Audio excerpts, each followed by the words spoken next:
Hello friends, welcome back at Mahakal IAS.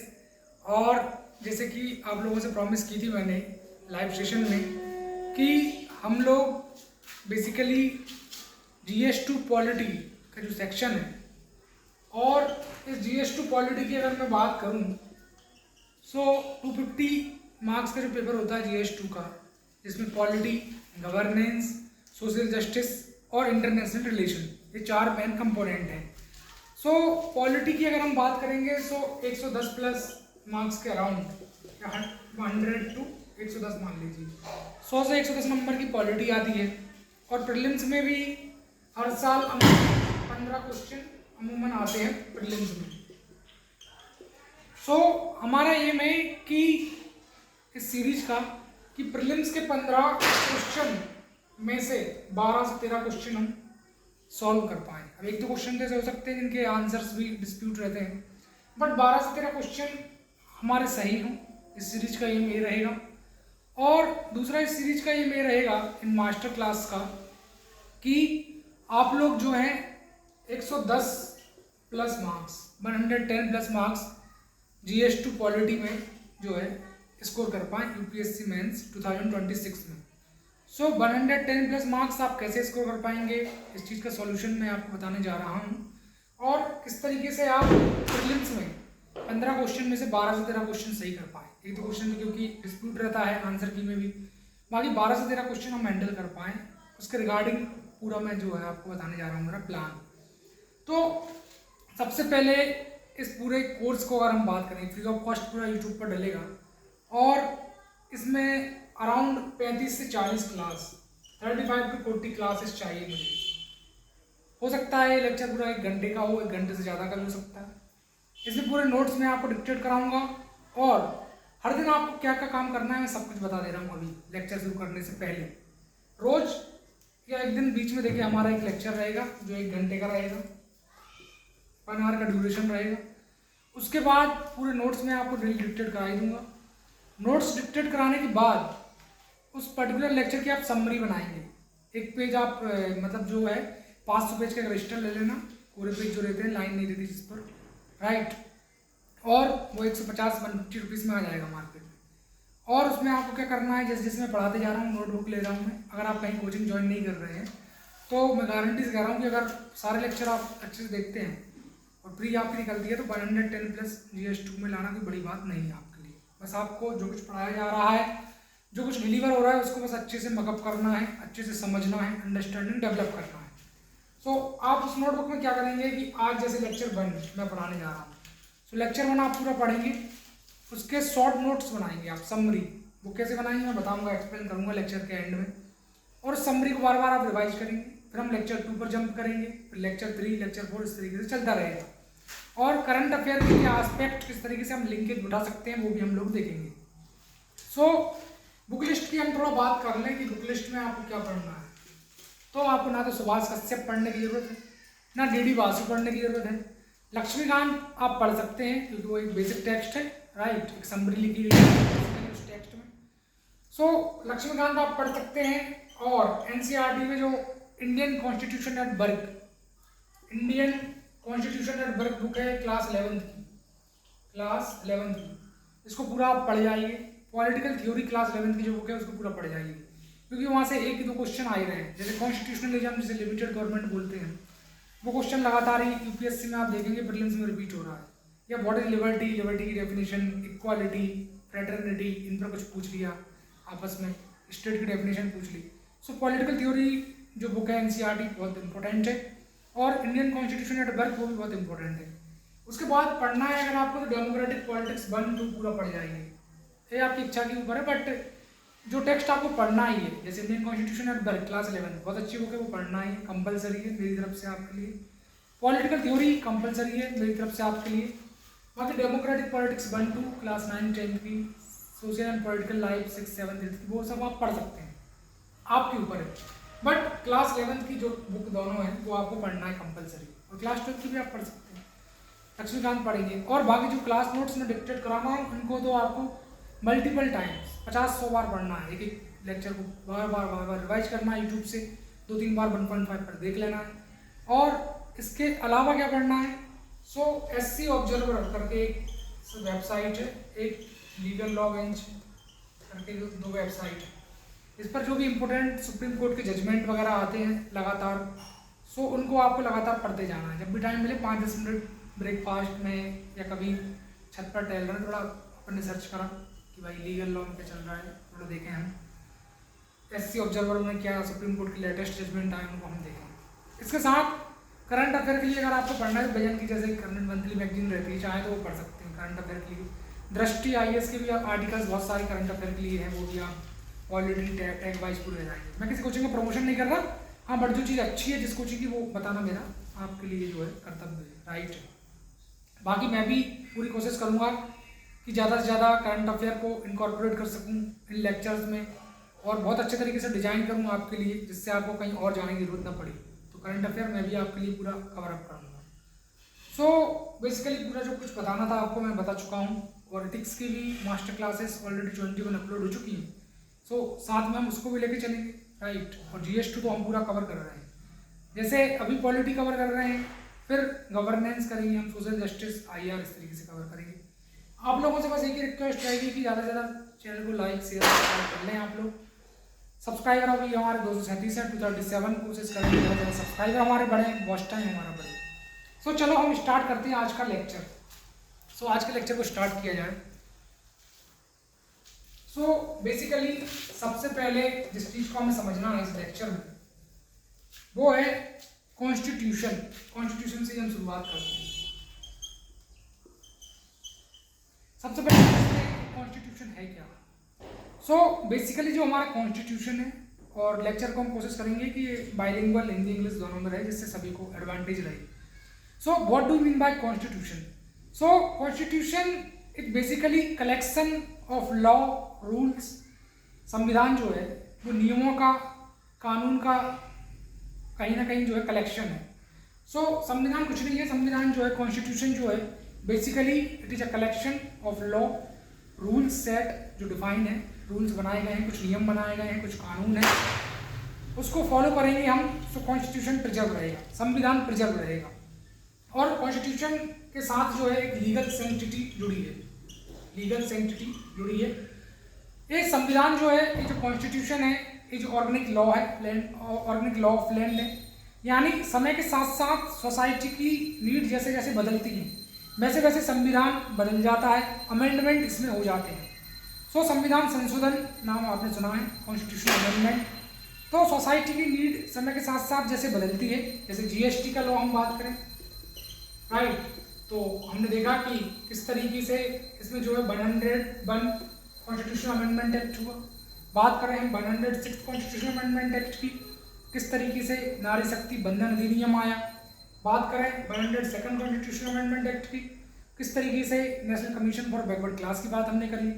बात करें 99 constitution amendment act की, किस तरीके से मतलब जो है सुप्रीम कोर्ट जुडिशरी का पावर कर कोशिश की गई गवर्नमेंट के द्वारा, बट कहीं ना कहीं सुप्रीम कोर्ट ने इसको नल एंड वॉइड डिक्लेयर किया कि भाई अपॉइंटमेंट जो होगा सुप्रीम कोर्ट के जजेस का, वो कोलिजियम से ही होगा, गवर्नमेंट इंटरफेयर इसमें नहीं करेगी। सो 99 कॉन्स्टिट्यूशन अमेंडमेंट हो, 101 कॉन्स्टिट्यूशन अमेंडमेंट हो, 106 कॉन्स्टिट्यूशन अमेंडमेंट एक्ट हो, नारी शक्ति बंधन अधिनियम का, समस्त जो लॉ हैं हमारे, 42 कॉन्स्टिट्यूशन अमेंडमेंट एक्ट हो, जिसमें इमरजेंसी वगैरह की बात की गई थी, और 44 में उसको हटा दिया गया था। सोवरेन सोशलिस्ट, सेक्युलर डेमोक्रेटिक, जो सोशलिस्ट है, सेक्युलर प्रोविजन है, उनको ऐड किया गया फर्दर। सो संविधान एक ऑर्गेनिक है, constitution is an organic law of land and as per need of society it can be change. और कॉन्स्टिट्यूशन फ्लेक्सिबल है, रिजिड नहीं है कॉन्स्टिट्यूशन। इंडिया का जो कॉन्स्टिट्यूशन है वो फ्लेक्सिबल है, राइट, उसमें हम अमेंडमेंट कर सकते हैं। It is a mix, basically rigid और फ्लेक्सिबल का मिक्स है। सो संविधान जो है, मैंने आपको बताया, कॉन्स्टिट्यूशन जो है वो कलेक्शन है लॉ का, रूल्स का, सेट का, और एक लीगल सेंटिटी कहीं ना कहीं इस कॉन्स्टिट्यूशन से जो है जुड़ी हुई है। सो पहले हमने देखा कि व्हाट इज कॉन्स्टिट्यूशन, कॉन्स्टिट्यूशन क्या है। हमारे पास समय बहुत है, हम आराम से हर चीज़ को डिक्लेयर करेंगे, आराम से हर चीज़ को समझेंगे अच्छे से। आपको बस पूरा कॉन्सेंट्रेट करना है अभी लेक्चर पर, नोट्स पूरे मैं आपको दूंगा, उसके बाद ही हम लेक्चर ओवर करेंगे। सो सेकंड हम बात करते हैं व्हाट इज स्टेट। स्टेट क्या है? पर स्टेट क्या है, इसके आने के पहले थोड़ा और मैं आपको कॉन्स्टिट्यूशन के बारे में बताऊं। सो ग्रैनविल ऑस्टिन जो थे, ग्रैनविल ऑस्टिन जो थे, एक बहुत बड़े पॉलिटिकल थिंकर, पॉलिटिकल फिलोसोफर आप कह सकते हैं नहीं। सो इन्होंने बोला था कि कॉन्स्टिट्यूशन जो है एक गाइड बुक है, कॉन्स्टिट्यूशन जो है वो एक गाइड बुक है, and which will I will never abandon, which will I will never abandon, जिसका मैं कभी त्याग नहीं कर सकता, राइट। संविधान वो है, कॉन्स्टिट्यूशन एक गाइड बुक है, कॉन्स्टिट्यूशन एक गाइड बुक है जो हमें बताती है कि किस चीज़ को हमें फॉलो करना है। जैसे रूल ऑफ लॉ हो गया, लिबर्टी है, इक्वालिटी हो गई, फंडामेंटल राइट्स हो गए, ये सारी चीज़ अगर हम फॉलो करेंगे तो एक एनार्की प्रिवेल नहीं होगी, स्टेट जो है अपनी मनमानी नहीं कर पाएगा। स्टेट क्या है वो भी मैं आपको बताने जा रहा हूँ। स्टेट मनमानी नहीं कर पाएगा, तो स्टेट की मनमानी की हम बात करें तो रूसो ने भी बोला है कि स्टेट को कंट्रोल में करने की जरूरत है, एनार्की प्रिवेल ना हो, फ्री विल जो है वो प्रिवेल करे।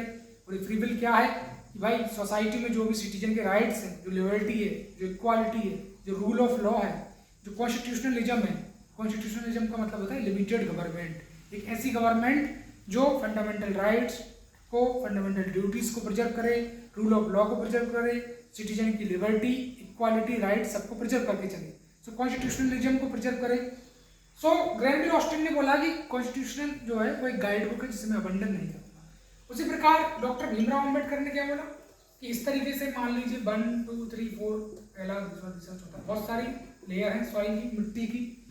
सो इस मिट्टी के बारे में हम समझते हैं कि डॉक्टर भीमराव अम्बेडकर साहब के क्या इस पर विचार थे संविधान पर। सो डॉक्टर भीमराव अम्बेडकर ने बोला कि मान लीजिए बकेट है, मान लीजिए इसमें हम मिट्टी रख दी, उसमें बहुत सारी हम पढ़ते हैं ज्योग्राफी में कि A B C D origin इसकी। तो जो टॉप लेयर है, सबसे ऊपर की जो लेयर है, सो डॉक्टर भीमराव अम्बेडकर ने बोला कि कॉन्स्टिट्यूशन, संविधान इस ऊपरी परत की तरह है, मिट्टी की इस ऊपरी परत की तरह है। और मैं इस बात को बोलूँगा, डॉक्टर भीमराव अम्बेडकर ने बोला कि मैं इस बात को बोलूँगा कि जो टॉप लेयर सॉइल है ये कभी वैनिश ना हो, राइट। पानी कितना भी गिरता रहे बट ये जो वैनिश ना हो, ये हमेशा प्रिजर्व रहे। जब तक ये टॉप लेयर सॉइल की प्रिजर्व रहेगी तब तक सिटीजन के rights, liberty, equality, fundamental rights सब कुछ प्रिजर्व होंगे। सो भीमराव अम्बेडकर ने तो ये तक बोल दिया कॉन्स्टिट्यूशन के बारे में। सो बेसिकली इस तरीके से मैंने आपको पूरा अच्छे से समझाया कि कॉन्स्टिट्यूशन क्या है, कॉन्स्टिट्यूशन की क्या जरूरत है। अब हम बात कर लेते हैं स्टेट की कि what is state. So state basically एक पॉलिटिकल एंटिटी है। इस तरीके से मान लीजिए सर्कल है और स्टेट जो है पॉलिटिकल एंटिटी है जिसकी डिफाइंड टेरिटरी है।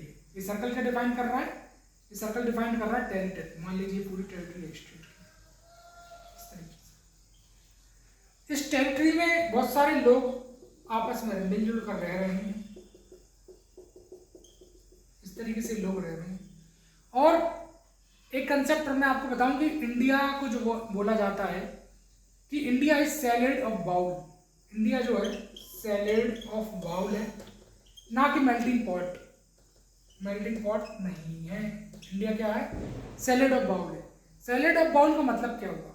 तो सैलेड ऑफ बाउल का मतलब ये हुआ कि इंडिया में जो है बहुत सारी कास्ट हैं, बहुत सारे रिलीजन है, हिंदू मुस्लिम सिखिज्म भाई है कि नहीं, जैनिज्म, सारे बहुत सारे अलग अलग धर्म हैं, बहुत सारी कास्ट है, जनरल है, ओबीसी है, एससी है, एसटी है। तो बहुत सारे कास्ट हैं, बहुत सारे कल्चर हैं। जैसे मिजोरम का अलग कल्चर है, राइट। वहाँ पर इनर लाइन परमिट आपने सुना है ना, मैंने आपको पढ़ा है। इनर लाइन परमिट की बात करें तो मिजोरम पर, त्रिपुरा पर, वहाँ पर इनर लाइन परमिट लगता है, असम, राइट।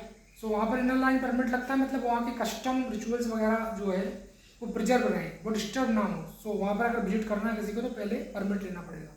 सो इंडिया में क्या है, बहुत सारी कास्ट हैं, बहुत सारे रिचुअल्स हैं, बहुत सारे रिलीजन हैं, बहुत सारे लोगों के अलग अलग कस्टमर की अपने जो भी है रिचुअल्स हैं, राइट। मतलब फेस्टिवल अपनी तरफ से मनाते हैं वो, बहुत सारे फोक डांस, ड्रामा, म्यूजिक, हर चीज़ अलग अलग है इंडिया।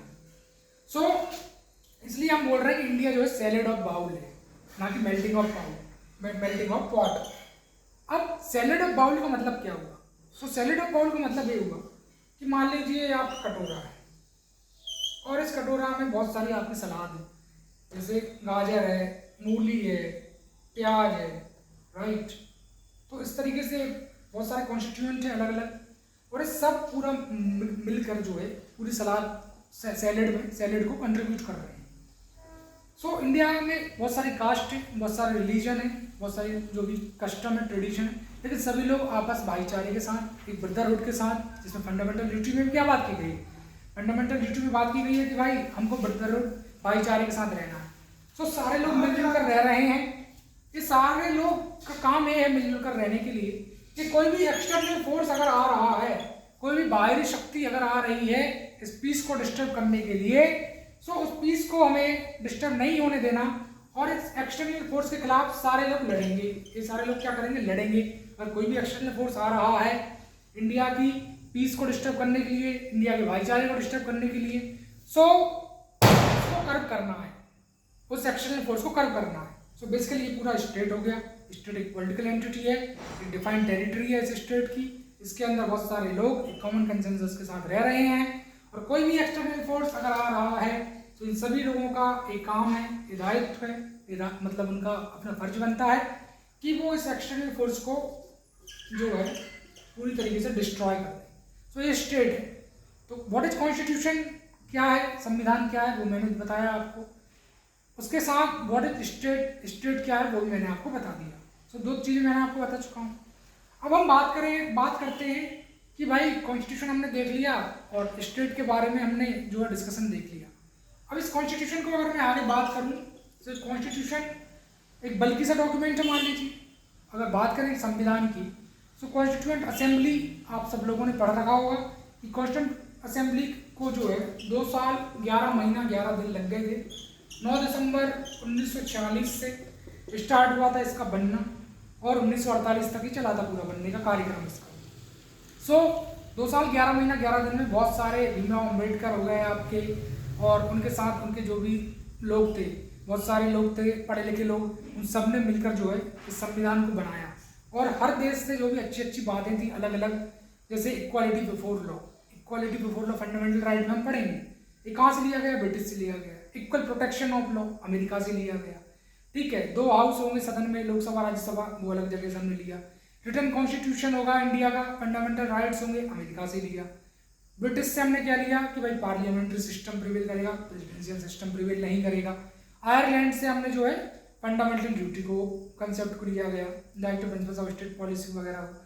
तो इस तरीके से अलग अलग जगह से हमने अलग अलग चीज़ों को लिया गया, वो हम आगे देखेंगे। सो मैं आपको बता रहा हूँ कि भाई कॉन्स्टिट्यूशन एक बल्कि सा डॉक्यूमेंट था, बड़ा सा डॉक्यूमेंट था।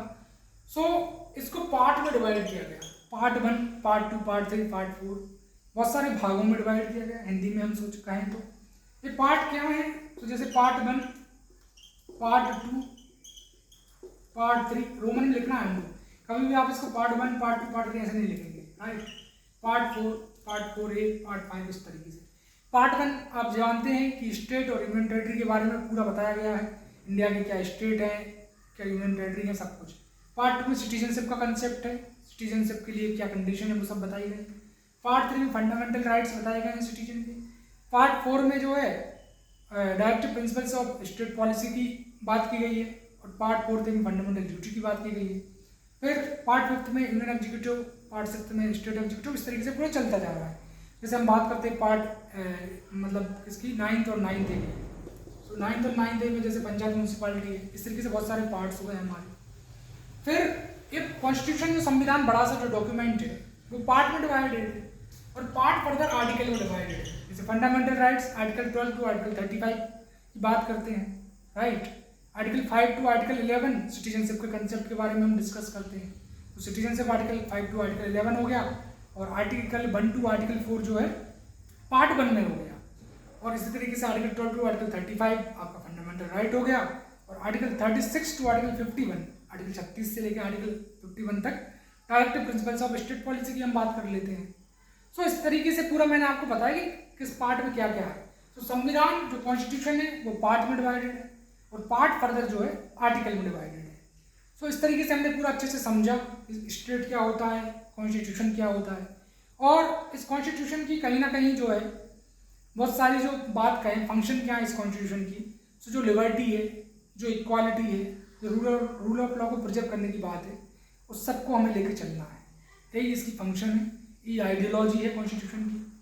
और एक कॉन्स्टिट्यूशन किस तरीके से कस्टमरी राइट्स को प्रिजर्व करता है, तो जैसे आर्टिकल 371 है, आर्टिकल 371 नागालैंड के कल्चर को प्रिजर्व करने की बात करता है। कोई भी पार्लियामेंट का लॉ अगर बन रहा है, जब तक नागालैंड की लेजिस्लेटिव असेंबली जो विधानसभा वहाँ की है, जब तक वो उसको पारित नहीं करेगी तब तक वो वहाँ पर अप्लाई नहीं होगा।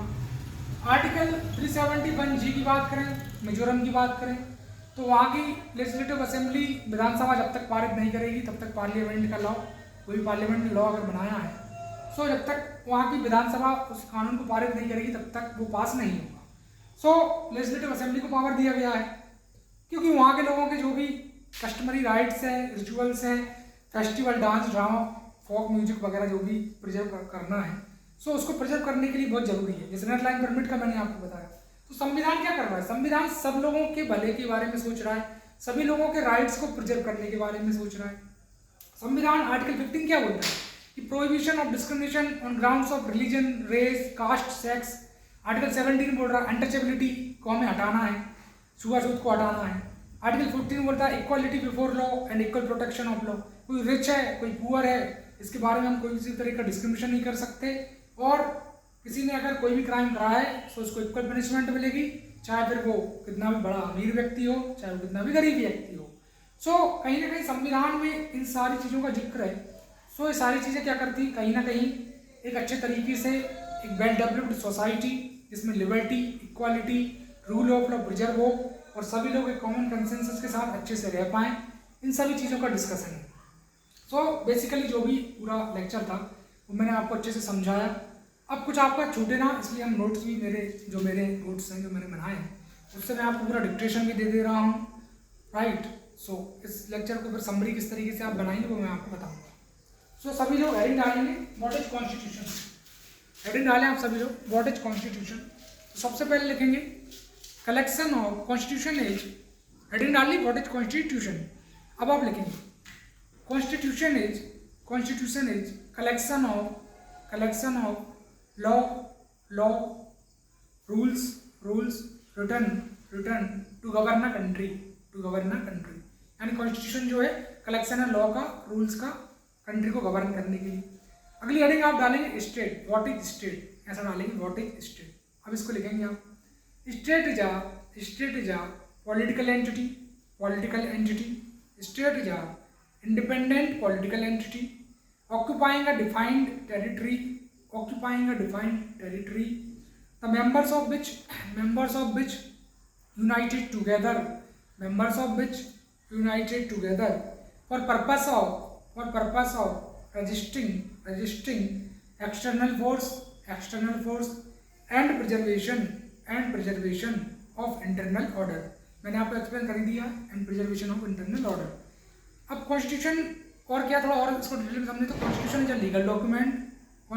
अ legal document that is fundamental law of country having special sanctity. State is an entity that is created to exercise power to govern country on behalf of people के बिहाफ पर जो है गवर्न करना है। But there is an inherent danger in giving power to state,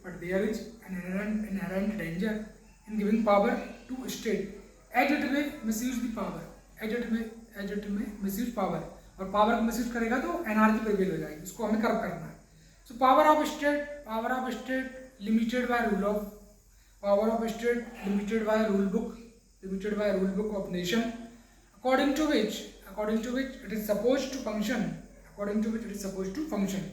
this basic rule book apart from defining power and limitation of state also defines rights of citizen of nation. The basic rule book refer as constitution, which is nothing but legal document that can also be termed as fundamental law of country. Constitution of India provide basic framework and core principles for functioning of various organ of state. अब फिर heading डालेंगे आप function of constitution. आपके heading डालेंगे, heading डालेंगे आप function of constitution, इतना मैंने आपको नोट करा दिया। फंक्शन ऑफ कॉन्स्टिट्यूशन आप हेडिंग डाल देंगे। फंक्शन ऑफ कॉन्स्टिट्यूशन के अंदर आपको लिखना है कि reflect ideology and philosophy of nation, जैसे हमने देखा कॉन्स्टिट्यूशन। और एक जॉर्ज वाशिंगटन का, और आप लिख लीजिए कि जॉर्ज वाशिंगटन ने क्या बोला था, constitution is a guide book, constitution is a guide book which I will never abandon, which I will never abandon. और इसके सामने लिख लेना जॉर्ज वाशिंगटन। दूसरा स्टेटमेंट आप लिखेंगे कि constitution is like a top layer of soil, a top layer of soil which should never be vanishes। vanishes का डेफिनेशन लिखेंगे vanishes, vanishes, vanishes। तो जो भीम अम्बेडकर ने, मैंने आपको बताया ना, भीम अम्बेडकर ने बोला कि जो संविधान है, कॉन्स्टिट्यूशन है, वो टॉप लेयर ऑफ सॉइल की तरह है और ये वैनिश ना हो। जो टॉप लेयर अगर वैनिश होगी तो सिटीजन की लिबर्टी, इक्वालिटी सब खतरे में आ जाएगी। सो ये दोनों आपने लिख लिए होंगे। इसके बाद आप लिखेंगे कि कॉन्स्टिट्यूशन की जो फंक्शन हम लिख रहे थे, so insurance success of constitution, देखो written by those people represent various section of society. बहुत सारे सेक्शंस थे, क्योंकि जब संविधान लिखा गया था बहुत सारे लॉयर थे उसमें, बहुत सारे अलग अलग प्रोफेशन के लोग थे। सेकंड आप लिखेंगे should have constitutionalism, should have constitutionalism, ये फंक्शन है कॉन्स्टिट्यूशन का। और कॉन्स्टिट्यूशनलिज्म क्या है, लिमिटेड गवर्नमेंट, लिमिटेड गवर्नमेंट। इस पर लगातार यूपीएससी ने 2-3 बार क्वेश्चन पूछ लिया गया है, आप देख सकते हैं प्रीवियस ईयर में जाके प्रीलिम्स के, कि 2-3 बार इस पर क्वेश्चन आ चुका है। अब अगला आप लिखेंगे कि should have constitutionalism, should have something for everyone, should have something for everyone. तीसरा पॉइंट करके लिख लेना कि should have something for everyone, जैसे schedule caste, schedule tribes, reservation जैसे लोगों के लिए है ना भाई, शेड्यूल कास्ट, शेड्यूल ट्राइब के लिए। और अब तो इकोनॉमिकली वीकर सेक्शन के लिए रिजर्वेशन है, ईडब्ल्यूएस के लिए, ओबीसी के लिए आरक्षण रिजर्वेशन है।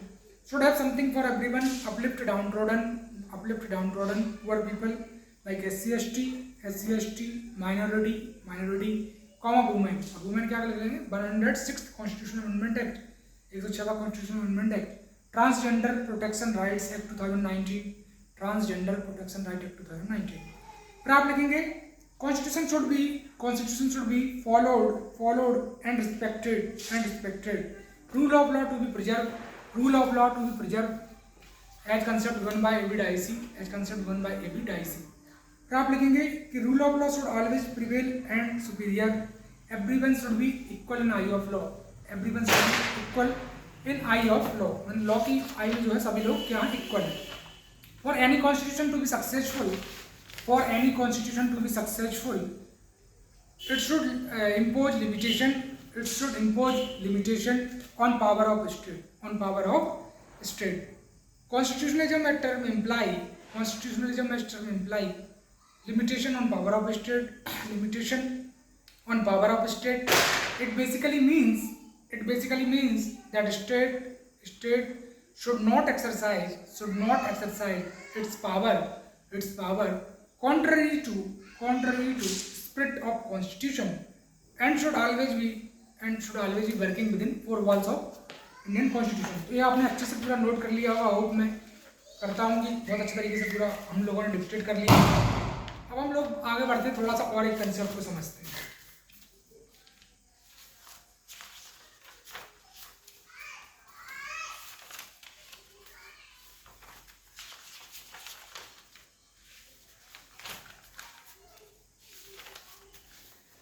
एक अगला जो कंसेप्ट हम लोग समझने वाले हैं बेसिकली, जैसे कॉन्स्टिट्यूशन डिवाइडेड है पार्ट में, पार्ट फर्दर डिवाइडेड है आर्टिकल्स में। और किस पार्ट में क्या मैंने आपको बता दिया, आप लिख सकते हैं चाहें तो। पार्ट 1 में स्टेट एंड यूनियन टेरिटरी है, पार्ट 2 में सिटीजनशिप की बात की गई है, part 3 fundamental right, part 4 DPSP, part 4A fundamental duty, part 5 union executive, part 6 state government. इस तरीके से थोड़ा लिख भी सकते हैं चाहें तो, और ना भी लिखे तो कोई दिक्कत तो नहीं। पता है ना आपको कॉन्स्टिट्यूशन पार्ट में डिवाइडेड है और पार्ट फर्दर आर्टिकल में डिवाइडेड है। फिर इसके बाद हम जो कंसेप्ट डिस्कस करने जा रहे हैं दैट इज अबाउट की प्री कॉन्स्टिट्यूशन लॉ, संविधान के पहले जो लॉ थे वो, जैसे गवर्नमेंट ऑफ इंडिया एक्ट 1935 1909 का, मॉडल मिंटो वाला, मॉन्टेग्यू क्लेम्सफोर्ड रिफॉर्म 1919 का एक्ट, ये सभी क्या है संविधान के पहले है। So what are pre constitution law, जो संविधान के पहले बने, और RBI एक्ट 1934 संविधान के पहले बना। बात करें पोस्ट कॉन्स्टिट्यूशनल लॉ की, जैसे भारतीय नागरिक संहिता या जो भी हमने अभी संशोधन किए हैं आईपीसी सीआरपीसी से किया ना भाई, कि भारतीय नागरिक संहिता, भारतीय नागरिक सुरक्षा संहिता, तो ये सारे क्या है, पोस्ट कॉन्स्टिट्यूशनल लॉ हैं। संविधान बनने के बाद जो है पूरे हमारे जो लॉ हैं इनेक्ट हुए हैं। या हम बात करें कंपनी एक्ट की, वो पोस्ट कॉन्स्टिट्यूशनल लॉ है। आपका फूड सिक्योरिटी एक्ट है, Mahatma Gandhi National Rural Employment Guarantee Act है, ये सारे एक्ट क्या है, पोस्ट कॉन्स्टिट्यूशनल लॉ है। उसी प्रकार आईपीसी सीआरपीसी में थोड़ा सा देखें तो आईपीसी और सीआरपीसी में क्या है, जैसे सेक्शन 299 है, उसमें मर्डर को डिफाइन किया गया है। सो आईपीसी बेसिकली क्या करता है, डिफाइन करता है किसी भी चीज़ को, जैसे मर्डर को डिफाइन करा है। अब उसकी पनिशमेंट कहाँ है, क्या प्रोसीजर हमें फॉलो करना है, जज के सामने जाके उसको ले जाना, सब कुछ वो पूरी प्रोसीजर है सीआरपीसी में। और आईपीसी में क्या है, डिफाइन है बस कि भाई सेक्शन 299 मर्डर को डिफाइन कर रहा है। सो प्री कॉन्स्टिट्यूशनल लॉ और पोस्ट कॉन्स्टिट्यूशनल लॉ के बारे में आपको थोड़ी क्लैरिटी होगी। अब हम एक कंसेप्ट के बारे में बात करते हैं शेड्यूल की, ये शेड्यूल क्या है। सो शेड्यूल में बेसिकली क्या है, संविधान का ही पार्ट है, पार्ट ऑफ कॉन्स्टिट्यूशन। कॉन्स्टिट्यूशन बहुत ज़्यादा बल्कि ना हो जाए, इसलिए हमको शेड्यूल की जरूरत पड़ी। शेड्यूल की जरूरत क्यों हमको पड़ी, कोई पूछ ले कभी आपसे। सो कॉन्स्टिट्यूशन एक बल्कि डॉक्यूमेंट है, और बल्कि डॉक्यूमेंट होने के कारण जरूरत है कि हम शेड्यूल में जो भी चीज़ें रह गई हैं कॉन्स्टिट्यूशन की, वो सब हम मेंशन अच्छे से कर दें। सो शेड्यूल में अगर हम अच्छे से मेंशन कर देंगे, सो हमारा जो ओवरऑल जो संविधान है, जो कॉन्स्टिट्यूशन है, वो बुक बल्कि नहीं होगी। सो आप लिख सकते हैं, नोट करें, what is schedule, what is schedule, heading डालेंगे शेड्यूल क्या है। तो लिखें आप, schedule are part of constitution, schedules are part of constitution and provide further explanation to constitution. They contain voluminous information and fact. तो शेड्यूल क्या है मैंने आपको बता दिया। जैसे शेड्यूल 1 की बात करें तो उसमें इंडिया के जो स्टेट है, यूनियन टेरिटरी है, उसकी बात की गई है। शेड्यूल 2 की बात करें तो जो एमोल्यूमेंट है, जो सैलरी है, जो अलाउंस है, प्रेसिडेंट हुए, गवर्नर हुए, हमारे चीफ जस्टिस जो हैं सुप्रीम कोर्ट के, हाई कोर्ट के, उन सबके अलाउंस वगैरह क्या है, राज्यसभा लोकसभा के स्पीकर, उनके सब लोगों के मेंशन किए गए हैं। पार्ट 3 में ओथ अफर्मेशन, मिनिस्टर किस तरीके से ओथ लेंगे, जजेस किस तरीके से ओथ लेंगे, वो सारी चीज़ें मेंशन है। बात करें हम शेड्यूल 4 की, शेड्यूल 3 में ओथ का मेंशन है, शेड्यूल 2 में एमोल्यूमेंट अलाउंस है, शेड्यूल 1 में स्टेट और यूनियन टेरिटरी की बात है, शेड्यूल 4 में अलोकेशन ऑफ सीट राज्यसभा की बात है, शेड्यूल 5 में असम, मेघालय, त्रिपुरा, मिजोरम की किस तरीके से फंक्शनिंग होगी, किस तरीके से वहाँ लॉ एंड रूल्स वगैरह जो नियम कानून मेंटेन होंगे। शेड्यूल 6 में apart from Assam, Meghalaya, Tripura, Mizoram. Schedule 7 बात करता है union list, state list, concurrent list में किस तरीके से पावर का डिवीजन है। जैसे कि बैंकिंग है, बैंकिंग पर क्या है, यूनियन लॉ मतलब जो है पूरा अपना बनाएगा। एजुकेशन पर दोनों मिलकर बना सकते हैं, कनकरेंट लिस्ट में जाएगा। बात करें लॉ एंड ऑर्डर, एग्रीकल्चर, इस पर कौन बनाएगा, पुलिस स्टेट सब्जेक्ट बनाएगा। सो डिमार्केशन में बेसिकली सब्जेक्ट का कौन पर कौन नियम बनाएगा, तो शेड्यूल 7 में इस चीज़ का मेंशन है। शेड्यूल 8 में ऑफिशियल लैंग्वेज और जो भी बहुत सारी लैंग्वेजेस हैं उनके बारे में मेंशनड है। शेड्यूल 9 में जो है अगर किसी चीज़ को रख दिया जाता है तो उस पर जो है सुप्रीम कोर्ट का एक्ट लागू नहीं होता। ये बात अलग है कि IR कोई लोग इसमें फिर बोल दिया था कि जुडिशियल रिव्यू 1971 के बाद जितने भी एक्ट हैं सब पर लगेगा। सो शेड्यूल 9 और उसी प्रकार शेड्यूल 10 इस तरीके से। शेड्यूल 11, 12 में पंचायत म्यूनसिपालिटी, 11th में पंचायत, 12th में म्यूनसिपालिटी, और शेड्यूल 10 में एंटी डिफेक्शन लॉ की बात की गई है। तो इस तरीके से पूरे हमने अलग अलग तरीके से सारे शेड्यूल्स के बारे में देखा। आपको नोट करना है तो आप सिंपल नोट कर सकते हैं कि शेड्यूल 1 में state union territory, schedule 2 emolument, salary, president, governor, इस तरीके से। शेड्यूल 3 ओथ अफर्मेशन, मिनिस्टर्स की, जजेस की और जो भी स्पीकर वगैरह। फिर schedule 4 allocation of seat in Rajya Sabha. Schedule 5 में आप लिख लेंगे असम, मेघालय, त्रिपुरा, मिजोरम किस तरीके से वहाँ पर गवर्न होगा वो। शेड्यूल 6 में apart from Assam, Meghalaya, Tripura, Mizoram. Schedule 7 union list, state list, concurrent list में किस तरीके से पावर का डिमार्केशन हुआ है। शेड्यूल 8 में ऑफिशियल लैंग्वेज और जो भी अदर लैंग्वेजेस हैं जैसे आपकी मलयालम हो गई, कोंकण हो गई, राइट। और उसके बाद हम बात करें शेड्यूल 9 की, कि 1971 के बाद जो IR कोई लोकेशन बोला है कि सुप्रीम कोर्ट का जो भी जजमेंट है जुडिशियल रिव्यू का वो एप्लीकेबल हो जाएगा। बट शेड्यूल 9 में अगर किसी एक्ट को हम डालते तो उसमें जुडिशियल रिव्यू जनरली नहीं लगता, बट IR कोई लोकेशन 2007 में बोला कि लग जाएगा। उसी प्रकार शेड्यूल 10 एंटी डिफेक्शन लॉ, कि भाई अगर आप एक पार्टी से दूसरी पार्टी को ज्वाइन कर रहे हैं तो एंटी डिफेक्शन आप पर लग जाएगा। उसी प्रकार शेड्यूल 11 पंचायत और शेड्यूल 12 म्यूनसिपालिटी। उन शेड्यूल का बेसिक कंसेप्ट क्या था कि जो भी हमारा ओरिजिनल कॉन्स्टिट्यूशन है बहुत ज़्यादा बल्कि ना हो ओरिजिनल कॉन्स्टिट्यूशन, इसलिए हमको शेड्यूल की जरूरत पड़ गई। तो इस तरीके से हमने शेड्यूल को भी अच्छे तरीके से पूरा कवर कर लिया है। देख लेना कुछ छूट तो नहीं रहा हमारा। कॉन्स्टिट्यूशन एक ऑर्गेनिक लॉ है, मैंने बताई थी आपको पहले, और ये एडजस्टेड है टू मीट कंटेम्प्रेरी। आप एक लास्ट पॉइंट लिख लीजिए आप, constitution was drafted bye constituent assembly which did job of drafting our constitution between 9 दिसंबर 1946 से लेके 22 दिसंबर 1949। 9 दिसंबर 1946 से लेके 22 दिसंबर 1949। Same constituent assembly function as first parliament of India till parliament came into force। तो इस तरीके से पूरा लेक्चर बन था। 35 मिनट में हमने पूरा अच्छे से इसको कंप्लीट कर लिया है। अब आपको क्या करना है वो मैं बता रहा हूँ।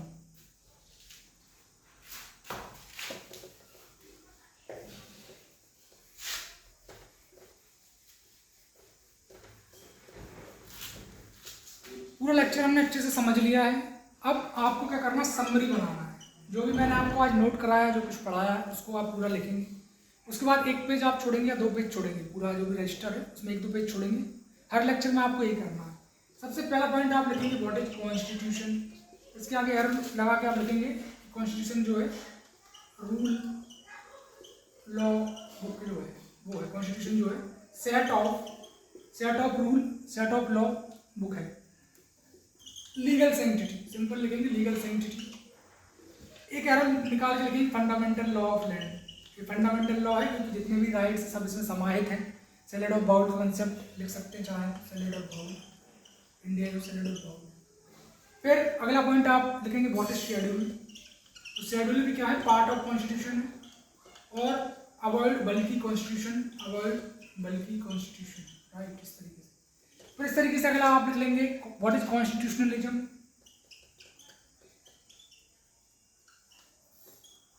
इसके आगे आप लिखेंगे लिमिटेड गवर्नमेंट। और कॉन्स्टिट्यूशन की जो फंक्शन है उसको लिख लेंगे function of constitution. Preserve rule of law, liberty, equality, इस तरीके से आप लिखेंगे। सो कहने का मतलब है कि आप जो भी कीवर्ड्स आज हमने जितना भी लेक्चर में देखा है उसके कीवर्ड्स आपको निकालना है और उस कीवर्ड्स के आगे एक लाइन लिख लेना है। इसको बार बार रिवाइज करना है।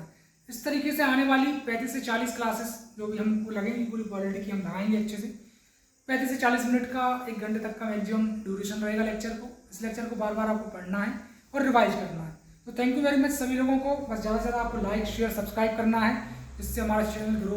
गुरु दक्षिणा यही है आप लोगों के लिए, और क्या कर सकते हैं मेरे लिए कि भाई आप ज़्यादा से ज़्यादा लाइक शेयर सब्सक्राइब करें, जिससे हमारा चैनल जो है ग्रो करे।